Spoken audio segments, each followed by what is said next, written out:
Ave Maria, cheia de graça, o Senhor é convosco. Bendita sois vós entre as mulheres e bendito é o fruto do vosso ventre, Jesus.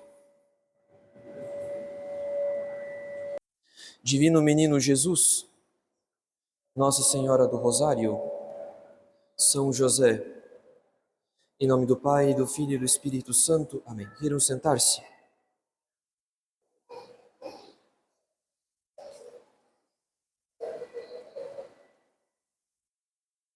Vós vos despojastes do homem velho com as suas obras e vos revestistes do homem novo, daquele que se renova continuamente, avançando sempre na perfeição, para o conhecimento mais perfeito de Deus, segundo a imagem daquele que o criou. Essas palavras de São Paulo aos Colossenses são a prova de que a maturidade não é um valor puramente humano, que toca apenas a nossa vida intelectual ou a nossa vida afetiva. Pelo contrário, ninguém pode amadurecer plenamente se o seu organismo espiritual permanece estagnado, ou pior, se o seu organismo espiritual se encontra morto e inoperante por causa do estado de pecado mortal habitual. Isso quer dizer que para nós, que somos batizados, a maturidade consiste, sobretudo, no pleno desenvolvimento do nosso organismo espiritual, no pleno desenvolvimento das virtudes. Ou seja, para nós, o caminho da maturidade é o mesmo caminho da santidade. É certo que existe uma maturidade própria para cada fase da vida, mas nenhuma outra fase exige mais maturidade do que a passagem da adolescência para a vida adulta. É na vida adulta, quando o organismo atinge a sua plenitude, quando as tempestades emocionais diminuem, quando a razão está mais apta para dirigir as nossas escolhas de vida. Enfim, é durante a passagem da adolescência para a vida adulta que a maturidade se torna uma das questões mais importantes da nossa vida. Não obstante, ninguém amadurece simplesmente porque atingiu a maioridade. Afinal, a maturidade não é uma aquisição natural, como é o caso do desenvolvimento do nosso organismo. Pelo contrário, a maturidade depende das escolhas que fazemos na vida. Ela depende de como nós empregamos o livre-arbítrio, ela depende do lugar que a inteligência ocupa em nossa vida. De fato, nós somos um composto de corpo e alma. Nós possuímos diversas capacidades, como a inteligência, a vontade, a memória, a imaginação, os apetites da alma e assim por diante. Porém, se nós somos um composto de corpo e alma, ou a nossa razão ocupa o topo da nossa personalidade, ou as nossas paixões ocupam o topo.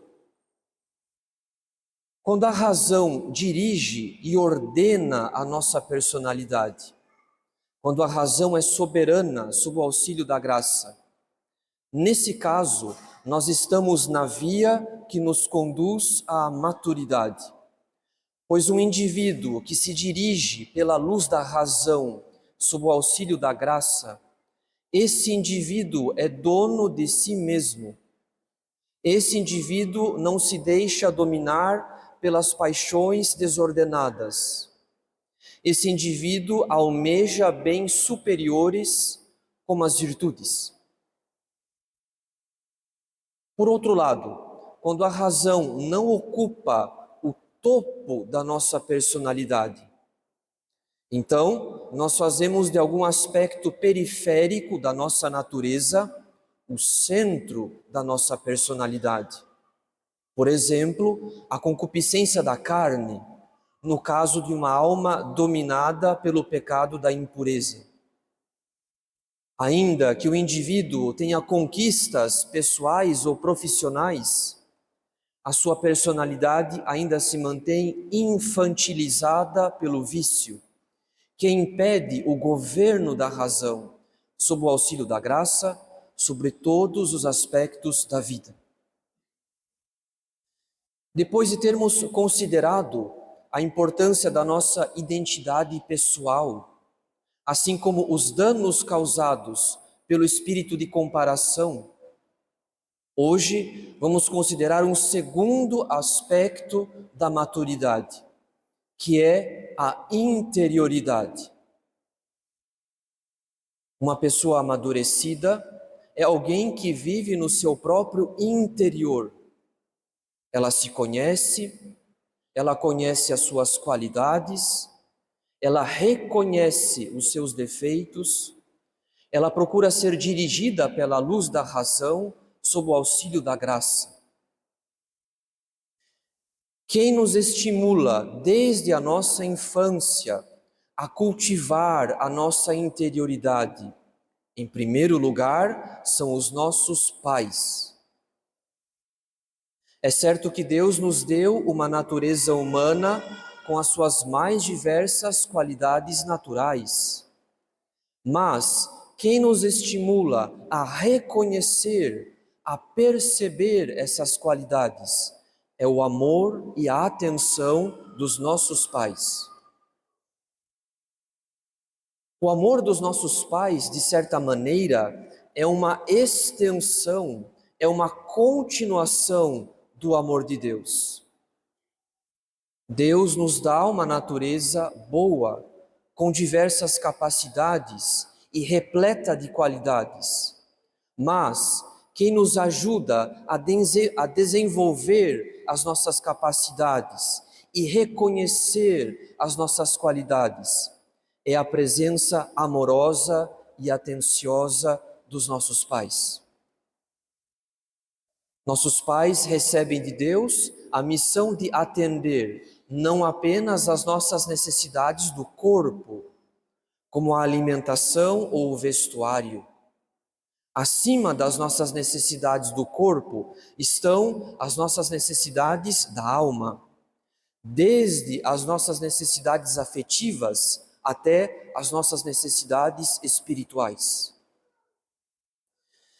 Isso significa que nossos pais devem nos dar atenção, devem nos comunicar afeto, devem manifestar o quanto nos amam, o quanto eles se alegram com a nossa vida, o quanto a nossa vida é importante para eles, assim como eles devem estimular as virtudes e corrigir os maus comportamentos para que não deem forma aos vícios.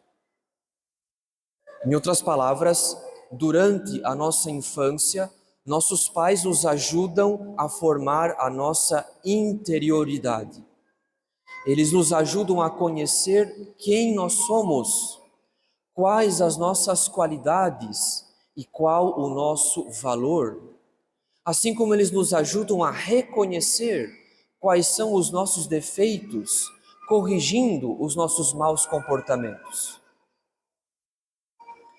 A consequência dessa boa educação, dessa presença amorosa e vigilante dos pais, é o bom desenvolvimento da nossa interioridade.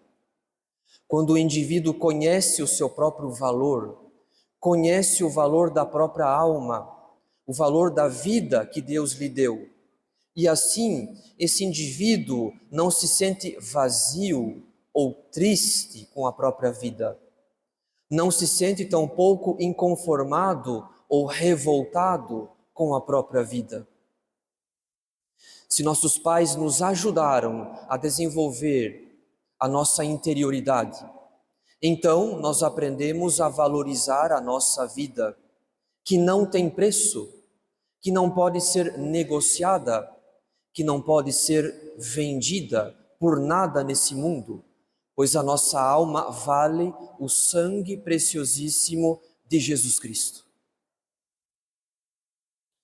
No entanto, quando a nossa interioridade não foi bem desenvolvida, quando os nossos pais, por um motivo ou outro, não nos ajudaram a conhecer o nosso valor, as nossas qualidades, assim como reconhecer os nossos defeitos e corrigir os nossos maus comportamentos, enfim, quando os nossos pais não nos comunicaram o amor e a atenção que necessitávamos na infância.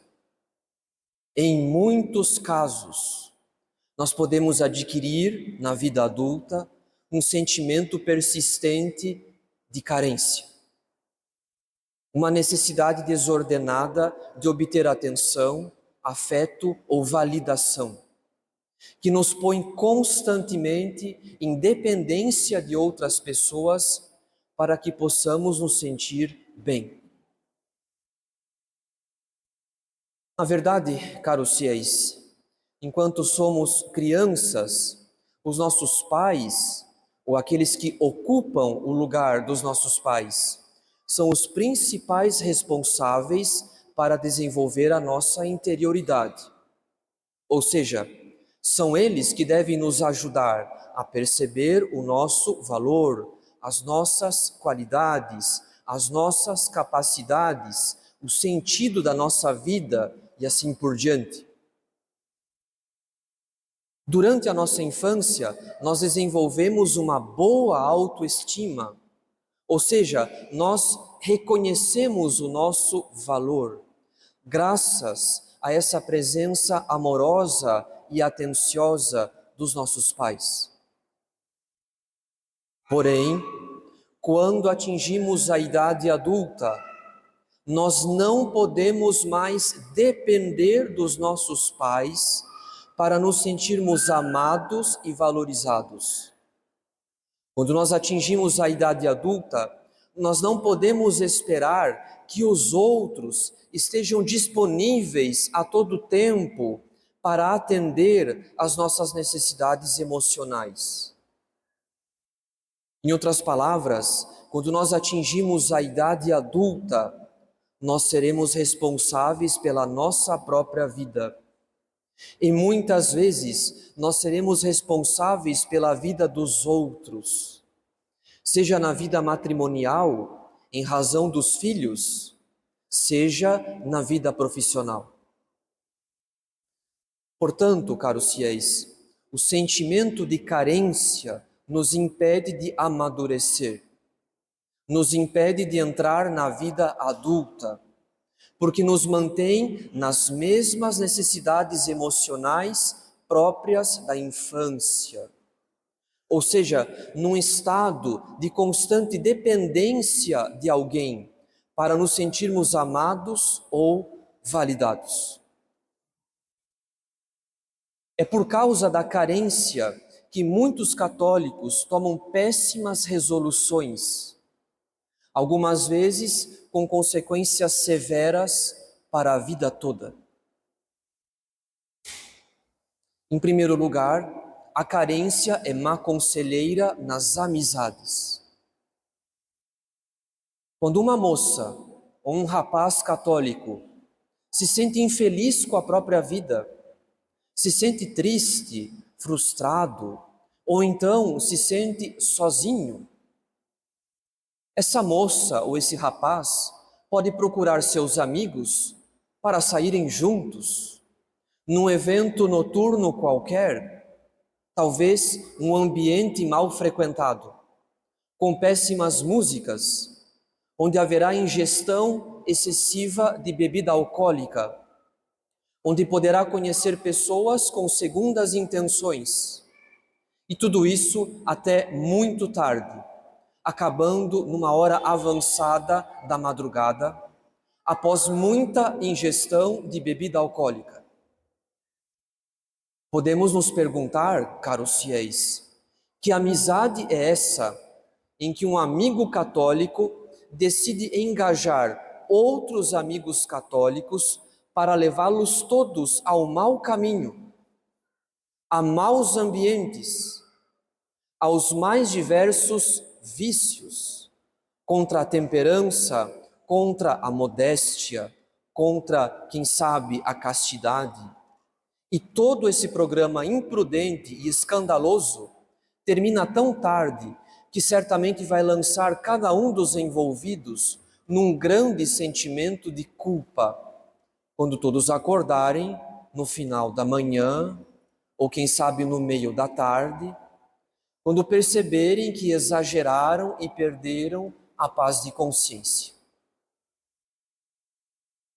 Portanto, caros fiéis, a carência é má conselheira nas amizades. Se uma moça ou um rapaz não está se sentindo bem, ele não pode, em hipótese alguma, engajar seus amigos para que caiam todos juntos no pecado, com o objetivo de esquecer algo que faz aquela moça ou aquele rapaz sofrer.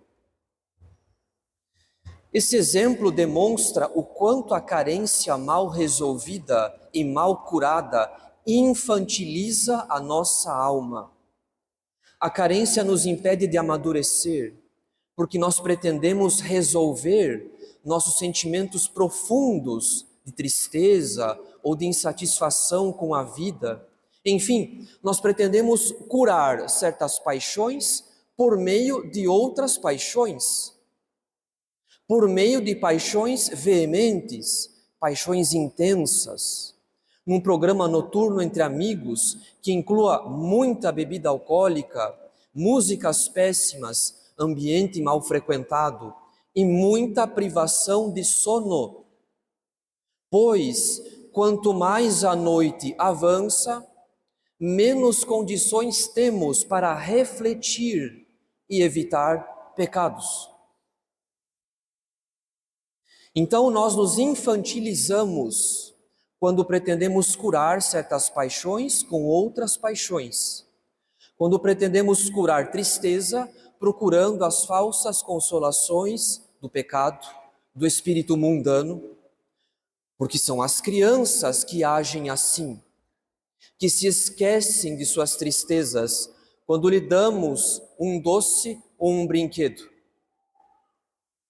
Nós adultos não podemos mais agir como crianças para resolver nossas dificuldades, nossos problemas ou nossas crises emocionais, porque nada do que se fizer na agitação de uma noite poderá curar alguém de suas tristezas, de suas frustrações, da sua insatisfação com a vida. No outro dia, esse alguém se sentirá ainda pior. Ele não sai desse ciclo de maus sentimentos. Ele apenas piora ainda mais o seu estado. E pior do que os efeitos da carência nas amizades, é o dano que ela causa nos relacionamentos amorosos. Na verdade, a pior decisão que uma moça ou um rapaz que não está se sentindo bem, a pior decisão que essa moça ou esse rapaz poderia tomar na sua vida, sob o efeito da carência, é procurar outra pessoa para começar um novo relacionamento. Afinal de contas, a outra pessoa é tratada praticamente como se ela fosse, com o perdão da comparação, a outra pessoa é tratada como se ela fosse um medicamento receitado pelo psiquiatra, que serve para regular o emocional de alguém que não está se sentindo bem. Porém, esse não é, de modo algum, o objetivo do namoro católico. O objetivo do namoro católico não é que alguém que não está se sentindo bem consiga regular ou melhorar o seu estado emocional entrando numa relação de dependência e de possessividade com outra pessoa. Esse objetivo é claramente injusto com a outra pessoa. Nesse tipo de relacionamento, a moça ou o rapaz que sofre de carência não tem nada a oferecer a outra pessoa, tem apenas a exigir. Exigir atenção, exigir afeto, exigir até mesmo o pecado contra o sexto mandamento. Tudo isso para que essa moça ou esse rapaz se sinta bem, para ele regular o seu estado emocional, que não está nada bem. Mas como já sabemos, namorado ou namorada não é um medicamento receitado pelo psiquiatra. Namorado ou namorada é uma pessoa única, criada por Deus para a santidade, cujo corpo é templo do Espírito Santo, que ninguém pode usar, abusar ou descartar apenas para regular o seu estado emocional. Além disso, nós podemos imaginar todas as juras de amor, todas as declarações e promessas que uma moça ou rapaz pode fazer sob o efeito da carência e que na maioria das vezes não passam de palavras ditas ao vento, apenas para conquistar outra pessoa e assim garantir um relacionamento que não passa de um jogo de dependência e possessividade. As mesmas declarações que um rapaz faz a uma moça hoje, ele fará a outra moça amanhã. As mesmas promessas que uma moça faz a um rapaz hoje, ela fará a outro rapaz amanhã. Na verdade, o indivíduo está apaixonado por si mesmo. Ele é o centro do amor que ele alega possuir por outra pessoa. São palavras ditas ao vento, com o simples objetivo de convencer uma pessoa a dar afeto e inclusive a cometer pecados com alguém que não está nada bem.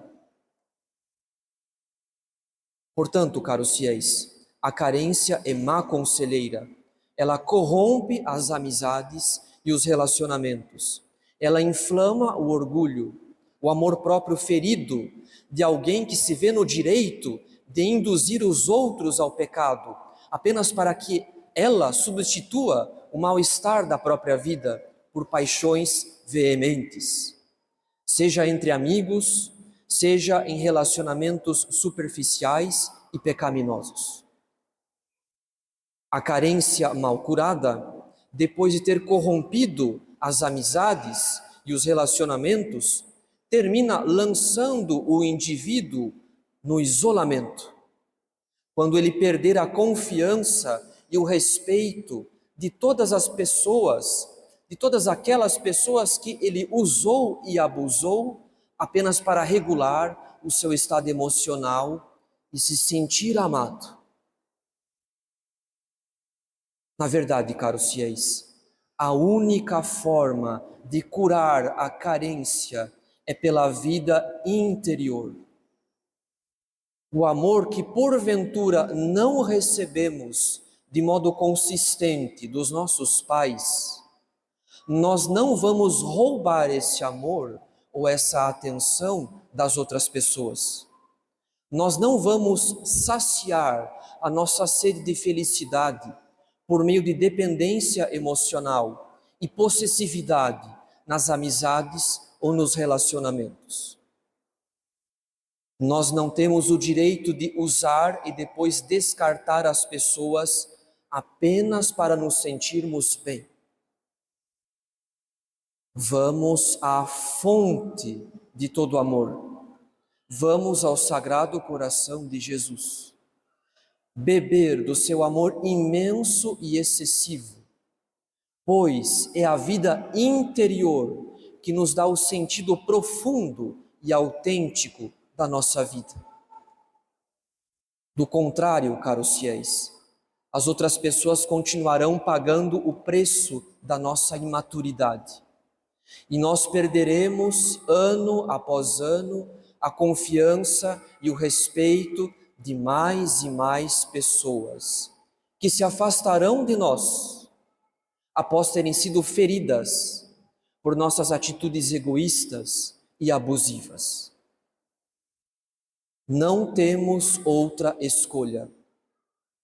Ou entramos na vida interior, ou seremos imaturos e superficiais para toda a vida. Em nome do Pai, e do Filho, e do Espírito Santo. Amém.